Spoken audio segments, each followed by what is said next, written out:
Let's talk about something that I won't miss when it's not a thing. Mm-hmm. Okay? This Jonathan Taylor Indianapolis Colts situation is continuing to brew, isn't it? You know, and now that Jonathan Taylor has been placed on the PUP, he'll be missing the first 4 weeks of the season anyways, okay?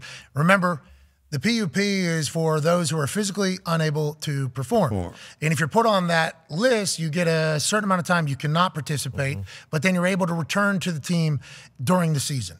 Yesterday, for the first time, I heard Chris Ballard, who's a pretty important part of this entire thing, the general manager of the Colts, say he thinks relationships are repairable. Okay. So he would have the most amount of information. Now, he had some sauce in that press conference. Oh, yeah. Sweet. Yeah. Stephen Holder asked him, well, you just said like great players have their own market. Why won't you pay Jonathan Taylor? And Chris Ballard said, we won 4 games last year. Well said.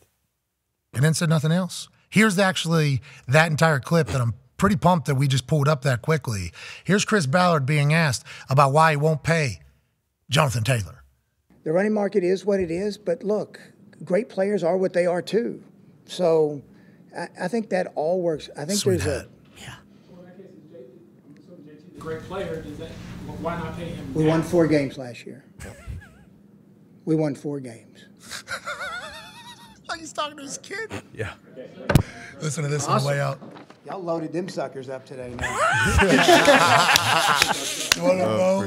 Now, I don't think Chris is speaking to the media for a long time now. General managers are not required to speak to the media every single week. It's the coach that has to do that. Yeah. So Ballard knew he was going into one, and they asked him relentlessly about Jonathan Taylor. And there towards the end, you finally got a chance to hear the Indianapolis Colts' reason on why they're choosing not to renegotiate with a guy who said 2 months before training camp started that he wants a brand new deal and to get paid, even though 3 months before training camp started, he said, I'm playing through the contract that I signed years ago. And you got a new culture that has been started. Sounds like the Colts are saying, Jonathan, have a little bit of self-awareness here. Yes. Yeah. Please, okay? You had a bad year last year. You were hurt. Okay, you're still hurt, are you? Which might affect why people don't want to trade for you, even though we heard there was a lot of interest, even though Dolphins came out and said there was no offer. We made no offer. So what was the actual interest? Will we ever know? Probably not. But Jonathan Taylor coming off his worst year, we're picking number 4 overall. I appreciate the fact that Chris Ballard has given some answers at least, because with some of these responses, we can catch why the Colts are doing what they're doing. But the response of him saying it's repairable, I think, is the biggest one in this, because they have 5 weeks now, pretty much 5 weeks. If you think about, we're about a week and a half out till when he'll be back. If he stays in shape, which we hope, he hasn't played football at all. He's been on the field, hoodie on, sunglasses on. Nobody wants to trade for him unless the Colts are just not negotiating in good faith, which was a wild request asking for a team's number 2 wide receiver. I got cooked for that by the Dolphins. I understand you don't want to trade him. Fuck, we would like Jonathan Taylor to be on our team as well.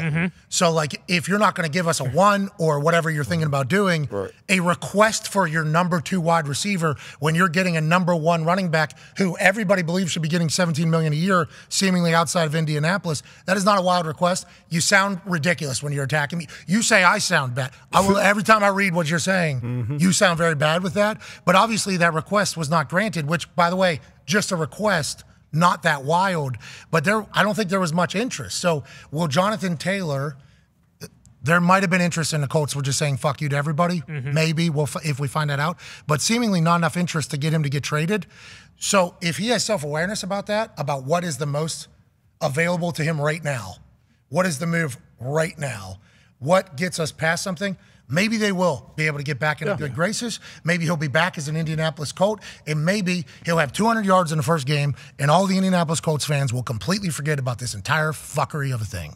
With that being said, I think he's going to have to fire that agent if that is the case. If he doesn't understand what the situation is, he should think about that entire. And we started looking through the roster of who this agent reps. And although he is an accomplished mixed martial artist, agent, and professional wrestling agent. And he does have NFL players. Absolutely. Other than Shaq Leonard, the artist formerly known as Darius Leonard of the Indianapolis Colts, he's not really an NFL agent. You know, he has people, but it's not like Jonathan Taylor was in MVP discussions two years ago. So you're putting a lot of faith in somebody who might be the greatest agent of all time in the NFL when it's all said and done. I have no idea. We don't know what's going to happen in the future with this guy, but he's putting a lot of faith into somebody who hasn't had that much success in the NFL, in the way the NFL does business, and then with the situation. So I think it's good that they said it's repairable, but there's going to have to be some things that take place, and if they do, I think we're right back on track. Jonathan Taylor's in the backfield with Anthony Richardson, and all of a sudden our Super Bowl odds are going to change immensely because those two horses taking over, those two Colts. Amen. Actual ponies. When they come stampeding into your yard, they're all over the place. That's what I think could happen now with what I heard yesterday, although he was a bit saucy with his answers, Pac-Man Jones. But I do think this is repairable, but if he loves football, he'll be back and playing after 4 weeks. Now, like, you got to understand, all right, I could push it to the limit and try to get paid, but at the end of the day, if it's not going to happen, I need to play this year in order to get paid next year. So I think it's repairable. I don't think he's going to leave the Colts. I told you that earlier. Like, I don't think he's going nowhere. He's either going to play or he's going to sit out the whole year. I don't think they're trading him. No way this year. So the interesting thing about that was we asked Rappaport and Schefter about the interest in Jonathan Taylor because if you think about the timing in the NFL calendar, and we say this on a regular basis, but it's just like the facts, and it turns out to be exactly how it happened almost. But in the calendar year that it happened with training camp and everything taking place, like it was a bad business move. Like I think it was not a good business move to do this. Brutal. OTAs do it. Sure. People got money still. People still have things going on. I think he missed the window, but then whenever he took his shot, it's like, all right, if he ends up getting paid, this is a good shot. It's worth it. It's a results-oriented business here. It ends up not working out. Like I think this was a bad move. Yes. But Rappaport, Schefter, basically every media outlet were telling him, no, it's a good move. A lot of interest. They was wrong. That's what I'm saying. Yeah. Like I don't know how this was all so misconjectured. Misconstrued. There it is. There's the fucking word right there. Can't wait for that to be on ESPN. But like, I don't know how it was. Like, how do we get so many different things? Unless it was one person telling all those insiders and all those newsmakers. The agent. No. Is that what you're saying? Yeah, it make a lot of sense. No way. That would make a lot of sense. Yeah. Unless it's just the Colts weren't negotiating in good faith, or what we're being told is not an accurate thing, even though sometimes that's how the game goes. Well, and the good faith thing that makes no sense. Like, we're talking about Chris Ballard, who's arguably one of the better drafters in the entire NFL when it comes to being a GM. So if it was, okay, you're going to get 4 picks like the McCaffrey deal where they brought up he got Now, there will be people that will say to you, we had a number 4 overall pick. So absolutely, yeah. But that, I mean, that has a lot to do with the performance, which you can also then just go right back to the fact that, so why would he not want to trade somebody for all 4 of those picks if they had the 4th overall pick because they were that bad?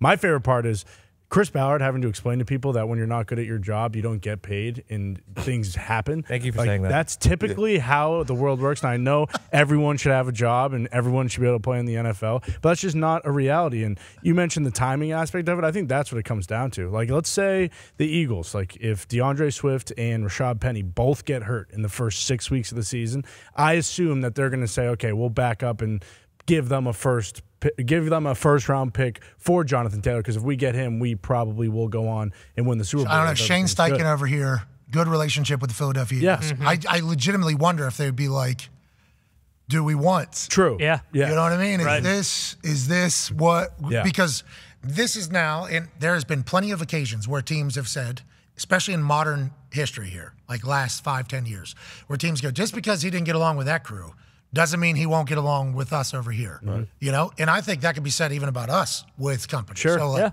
we do appreciate that, but I do wonder how teams will take into account this whole thing happening, the way it happened, when it happened, if that'll affect any future businesses, and if anybody gave a shit at all.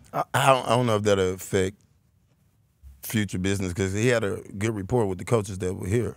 I don't think him not showing up, not being here now will affect him from going somewhere else. Yeah, I got you. It might just like they say, like Jonathan Taylor just didn't want to be there. So this is what he had. This was a play. This was a play that he had to make business wise. He's not going to do that here because he's going to want to be here. Right. I respect that. But in the locker room, like, are you guys used to this? Like, he gets paid, he comes back in the locker room, nothing. Don't even worry about it. Yeah, nobody gives a fuck. Yeah. As long as he come back, shit, we have. Yeah, if he got his money, he comes back, good. Cool. If he doesn't get his money, comes back, there's going to be a couple, First day. Still First hate day. us? You know, there's going to be a lot of that in practice. But it's a whole new culture, too. Like, Yeah. That's the thing that is really, like last year, Gus Bradley comes in, D coordinator. Okay, Darius Leonard, the year before, like by far best player we had on defense. He gets hurt. So he misses like the first whatever of Gus Bradley's regime with the defense. So it's almost like Darius is watching, Shaq is watching a defense get created that he used to lead, but he's not a part of.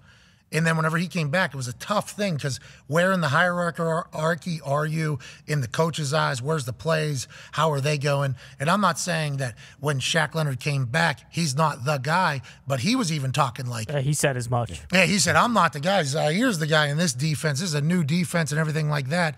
And I would assume that Jonathan Taylor's confidence is going to be unrattleable.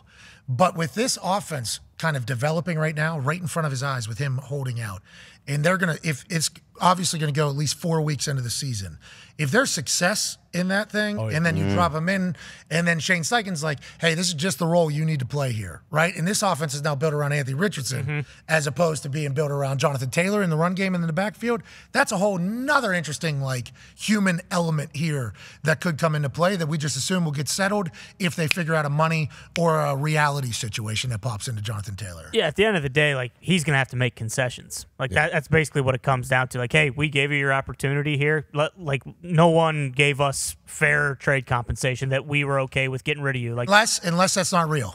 Unless that's not real. And I guess it is possible that, you know, he comes off PUP and has a good game or whatever and then still gets traded before October 31st or whenever the trade deadline is. But, like, if he's going to play for the Colts this year, like, he has to make concessions. He has to change something. He can't keep doing what he's doing. Like, it's already been proven. Like, hey, guess what? Like, there's a line was drawn in the sand. You didn't get what you wanted, but we're not just going to crumble now because everything kind of went to shit. What if he comes back with a press conference too, and he just completely lays it out? Yeah, really misread the whole situation. Took my shot. That's be awesome. Hey, had to do it. I apologize. It was just one of those things. I thought it was going to go well. It did not. Here we are. Excited to be back. Yeah, Excited to be it back. ain't personal. It's just business. Excited to be back. Yeah, excited Incredible. to be back. Let's move along. Like, I'm thinking PR-wise now how this thing works because that's a whole nother animal. Because the noise always comes from the outside, but once that noise creeps in, which it does everywhere pretty much, that can start dividing everything. And it's like, what will be said about Jonathan Taylor when he comes back and the Colts? And, well, behind the sources are saying, like all the anonymous shit that could potentially, I just hope they figure it out.